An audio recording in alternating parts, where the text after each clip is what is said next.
Bonjour à toi, cher jeune, et bienvenue dans ton école du sabbat, qui, je le rappelle, se déroule tous les troisièmes samedis du mois. Aujourd'hui sur le plateau avec moi, j'ai Ophélie. Bienvenue Coucou. Ophélie. Et Audrey, bienvenue à toi. Merci. Alors les filles, comment s'est passée votre semaine? Je vais laisser Ophélie commencer. Alors, pour l'instant, le début de semaine a été bien, agréable, mais en même temps fatigant, comme j'ai l'habitude de dire. Et voilà. D'accord. Moi, ça s'est plutôt bien passé pour l'instant. La semaine a bien commencé. Bon, des petits imprévus, mais je vais ainsi, j'ai la vie, la joie, la bonne humeur. Donc, voilà. D'accord. Alors pour moi aussi, ma semaine a bien débuté. Elle a bien, oui, elle a bien commencé. Disons ça comme ça. D'accord. Alors, j'ai une petite question pour vous. Mhm. Est-ce que cette semaine, vous pouvez me donner un élément qui fait que vous avez ressenti la présence de Dieu dans vos vies? D'accord. Alors, en fait, pour moi, ce serait lundi. Je devais aller en stage et je devais prendre le bus et le bus ne passait pas et j'avais très peur d'arriver en retard. Et en fait, le Seigneur a permis de qu'il y ait en fait des soucis au niveau de l'administration de l'école. Et lorsque je suis arrivée à l'école, en fait, il fallait que je sois prise en charge. Du coup, ils n'ont même pas remarqué le retard. Je m'étais déjà excusée, mais ils n'ont pas vraiment, ils ne se sont pas arrêtés là-dessus. Voilà. Ah, c'est génial ça. Pour ma part, je dois dire que cette semaine, je suis allée retirer de l'argent. J'ai jamais d'espèces sur moi, mais j'avais retiré pour faire des courses, voilà, but bien précis.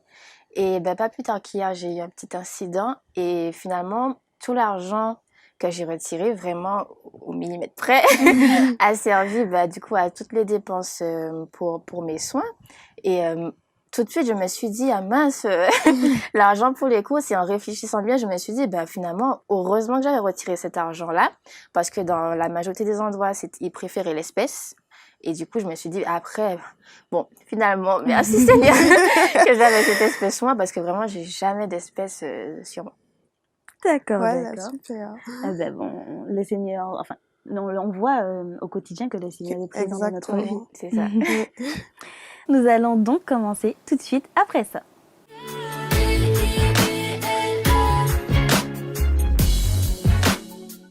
J'ai une première question et je vais d'abord demander à Ophélie d'y répondre.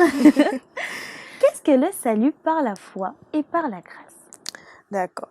Alors, en fait, il y a un petit verset que je pense que nous connaissons tous, qui est situé dans Éphésiens 2, verset 8, et qui dit « C'est par la grâce que vous êtes sauvés par le moyen de la foi ». En fait, le salut nous vient de Dieu seul, et non des bonnes œuvres accomplies premièrement, en fait. La grâce n'est pas une œuvre, mais c'est le moyen par lequel nous acceptons le salut gratuit de Dieu, en fait. Voilà.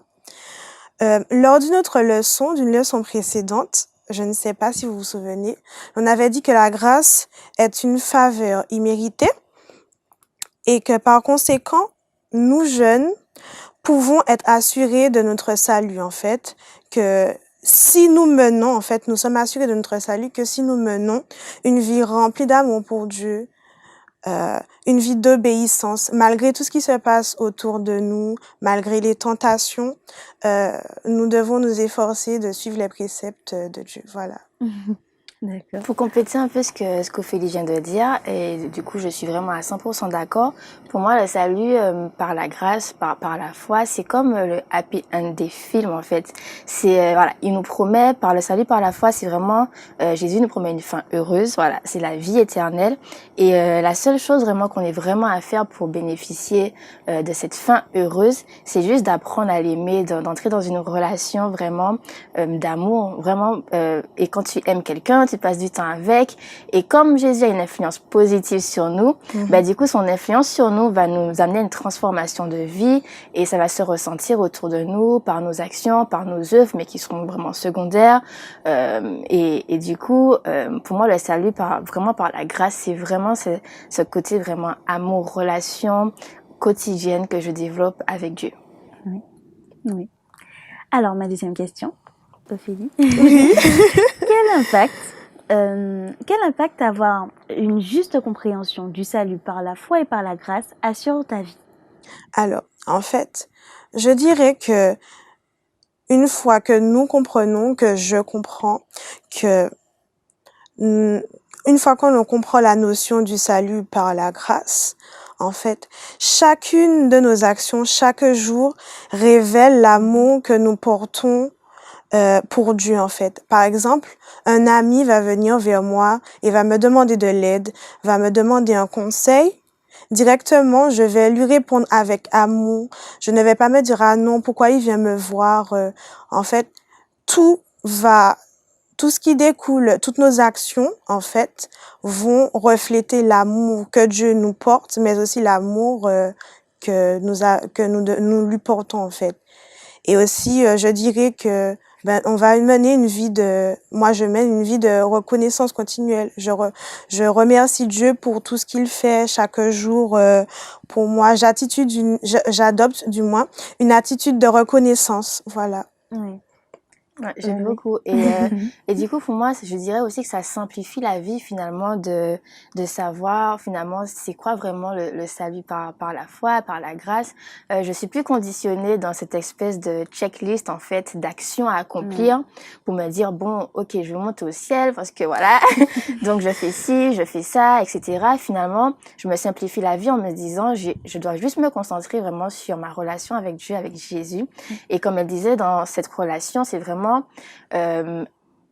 incarner vraiment de la gratitude, de la reconnaissance envers Dieu. Et quand je l'incarne, quand je le ressens, finalement, j'ai envie de faire du bien. J'ai envie que les gens ressentent la même chose que moi, tu vois. Oui. Et faire des actions de ce sens-là procure chez moi de la gratitude, de la reconnaissance et de la joie.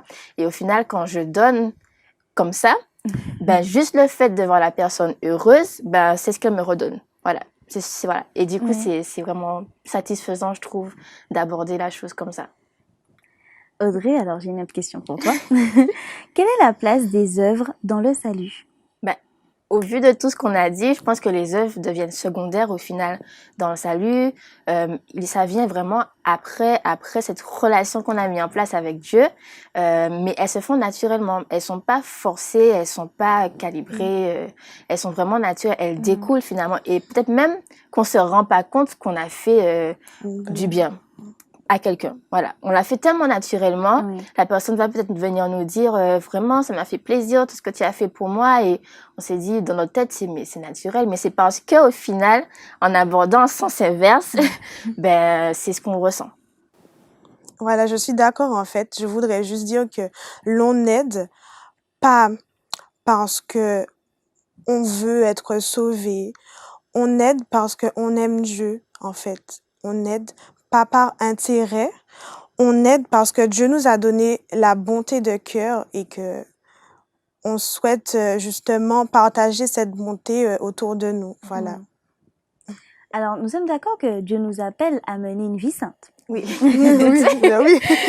Et selon vous, comment de manière pratique la sainteté se manifeste-t-elle dans la vie du croyant? C'est une bonne question.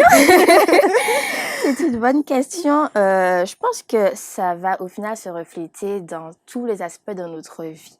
Ça va passer par comment on va s'exprimer, qu'est-ce qu'on va manger, qui on va fréquenter, comment on va donner aussi finalement, et qu'est-ce qu'on va donner si on donne avec joie, avec le cœur, ou bien voilà, vraiment la sainteté pour moi ça se reflète vraiment dans tous les aspects. Il n'y a pas un aspect qui est moins important que l'autre, parce que en fait on incarne finalement, on ressemble à Jésus ici-bas, et donc du coup lui c'était dans tout qu'il était parfait, qu'il était excellent.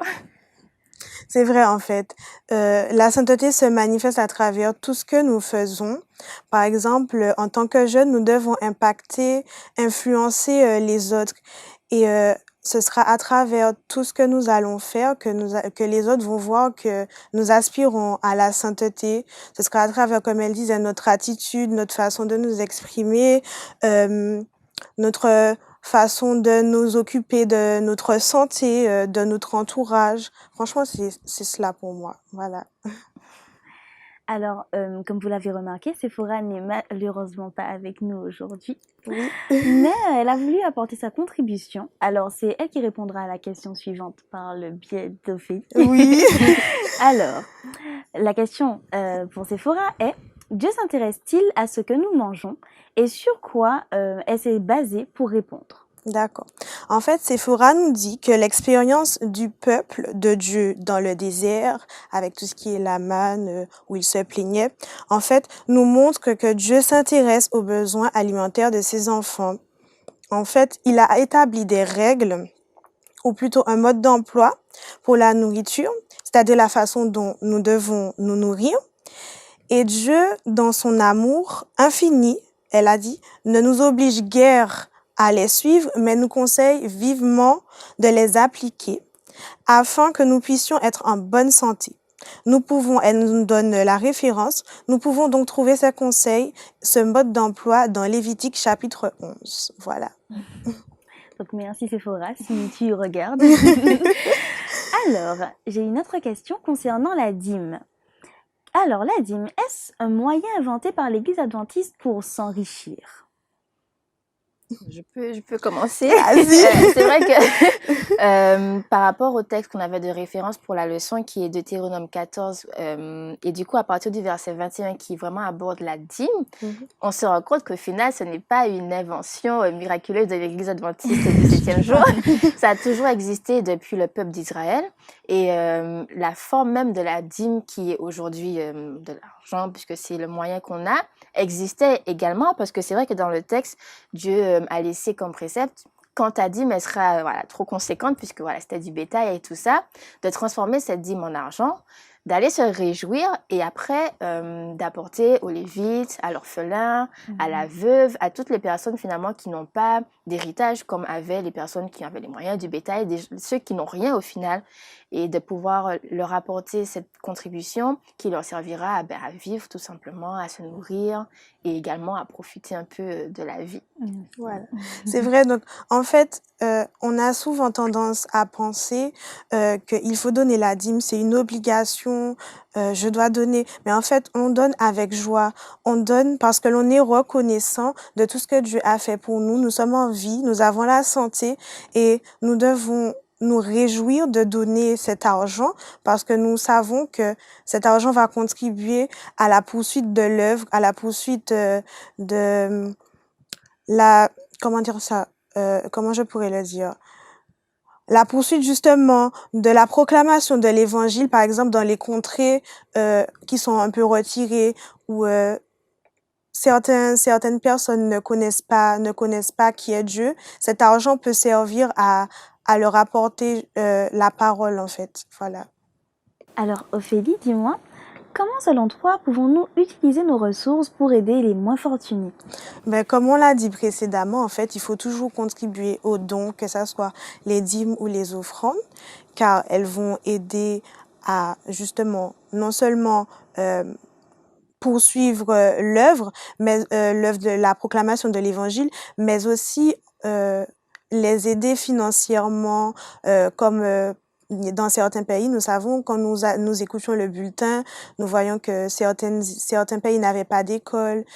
Les dîmes servent à construire des écoles dans les différents pays, construire des églises. Donc, voilà. Et c'est vrai qu'aussi, c'est le côté un peu numérique qu'on utilise beaucoup, mais si par exemple on a des moins fortunés autour de nous et que on a un jardin par exemple, ou on a la possibilité facilement de se nourrir sainement, on peut contribuer aussi. Aujourd'hui j'emmène un panier d'aliments sains finalement à quelqu'un que je connais, que je sais qui est dans le besoin et qui n'a pas forcément tout ce que j'ai pour me réjouir quotidiennement. C'est vrai. Alors l'étude touche à sa fin, donc je remercie beaucoup les filles. J'espère également que ça t'a enrichi, chère jeune, et ça t'a beaucoup aidé.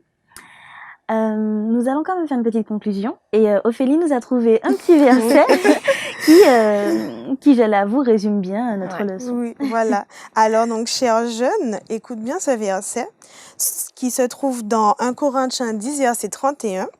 Soit donc que vous mangiez, soit que vous buviez, soit que vous fassiez quelque autre chose, faites tout pour la gloire de Dieu.